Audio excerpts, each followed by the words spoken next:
नमस्कार मंडळी, आज एका नवीन व्हिडिओमध्ये आपलं सर्वांचं स्वागत आहे। बघा, हे लोणी काढून घेतलेलं आहे।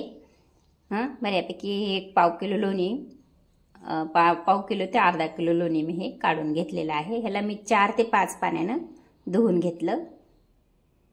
अशा पद्धतीने हे 4-5 पाण्यानं धुवून घेतलेलं आहे। बघा, असं धुवून घेऊन, कारण त्याचा जे घाणवास असतो ना थोडा आंबट निघून जातो। आता मी हे एका बाउलमध्ये काढून घेतलं। अशा पद्धतीने मी हे काढून घेतलं। आता गॅसवर मी एक पातेलं ठेवलं आणि त्या पातेल्यामध्ये हे तूप घालून घेतलं। अशा पद्धतीने हे मी शिजवण्यासाठी गॅसवर ठेवलेलं आहे। आता तुपाचे बरेच फायदे आहेत आपल्याला। गुडघेदुखी, शरीरातील उष्णता वाढणे किंवा टेन्शन, स्ट्रेस, धावपळ, इम्युनिटी प्रतिकारशक्ती सुद्धा याच्यामुळे वाढते। भूक लागत नसेल तर याचा उपयोग होतो। याच्यासाठी आपण 1 कप दुधामध्ये 2 चमचे तूप टाकायचं आणि अनुषपोटी सकाळी आपण हे खाऊन घ्यायचं। कंटिन्युएशनमध्ये आपण जर हे खात गेलो तर आपल्याला त्याचा बऱ्यापैकी फायदा होतो। बघा, अर्ध्याच्या वर हे लोणी वितळलेलं आहे। अर्ध अजून वितळायचं राहिलेलं आहे। अशा पद्धतीनं आपण हे वितळून घेऊ। गॅस मोठा नाही करायला पाहिजे, मध्यमच गॅस ठेवायचा, कारण मोठा गॅस केला तर खाली करपण्याची शक्यता असते।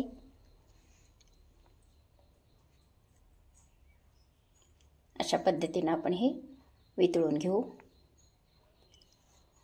जर आपल्याला वारंवार रक्तस्राव होत असेल, फिशर म्हणा किंवा मूळव्याध, पाळीच्या वेळेस जर आपल्याला रक्तस्राव होतच असेल तर आपण हे दूध आणि तूप अनुषपोटी वारंवार घेतलं पाहिजे। त्यामुळे आपल्याला रक्तस्रावावर सुद्धा आपल्याला परिणाम दिसून येतो।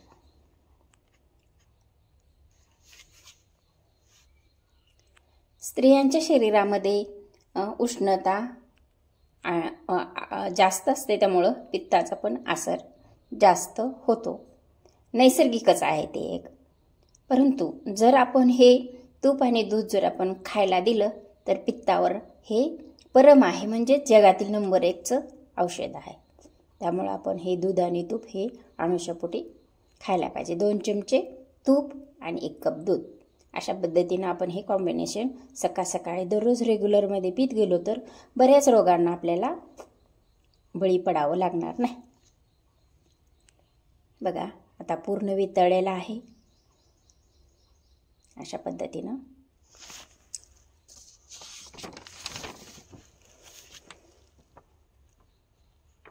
बऱ्यापैकी वितळलेलं आहे। आता जवळपास 50%, 75% म्हणलं तरी चालेल। बघा, आता बऱ्यापैकी तूप होण्याला सुरू झालेली आहे। आता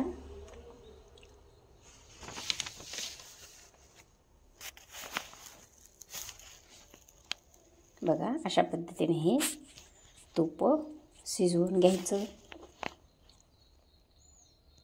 आता त्याच्यामध्ये मी हे तुळशीचे पानं टाकत आहे। तुळशीला सर्व रोगनाशक असे म्हटले आहे।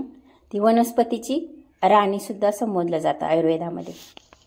तुळशीचे प्रकार पण भरपूर आहेत, पण आपल्याकडे राम तुळस आणि कृष्ण तुळसच आपण वापरात आणतो। अशा पद्धतीने हे हलवून घ्यायचं। आता बघा, बऱ्यापैकी जवळपास 80% तूप झालेलं आहे। आरोग्यासाठी तूप आणि तुळस हे परम आहे। परम म्हणजे जगातील नंबर 1चं औषध म्हणायला काही हरकत नाही। वनस्पतीची राणी ही तुळस मानली जाते आणि जगातील नंबर 1चं औषध हे तूप मानलं जातं। याचं कॉम्बिनेशन करून जर आपण हे तूप करून जर तुपामध्ये हे तुळशीचं पान टाकून जर आपण हे तूप बनवलं तर आपल्याला बऱ्याच रोगावर उपयोगी ठरेल।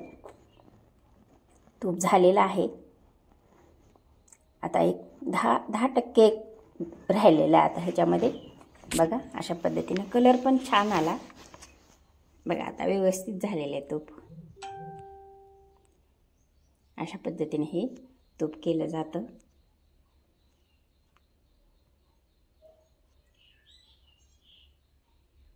बघा अशा पद्धतीनं. आता तूप झालं का नाही कसं ओळखायचं? आता ह्याच्यामध्ये थोडं पाणी टाकून घेतलं. बघा फेस आला ना, त्याच्यामध्ये थोडं पाणी टाकून घेतलं आणि पाणी टाकल्यामुळे त्याच्यावर फेस येते थोडा. आता ह्याला जरा कडकड कडकड आवाज येतो. असा कडकड आवाज आला की आपलं तूप झालेलं आहे असं समजायचं. बघा पाणी टाकलं मी, अशा पद्धतीनं कडकड आवाज आला. अशा पद्धतीने हे तूप झालेलं आहे.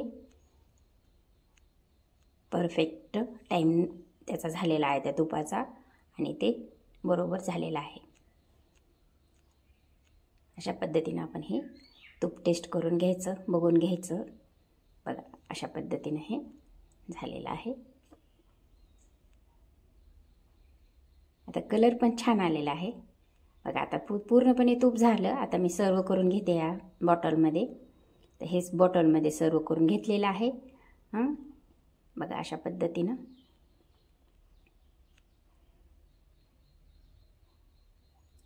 अशा पद्धतीने ह्या बॉटलमध्ये मी सर्व करून घेतलेलं आहे. बघा किती छान कलर आला. चला भेटू पुढच्या व्हिडिओमध्ये. Thanks for watching.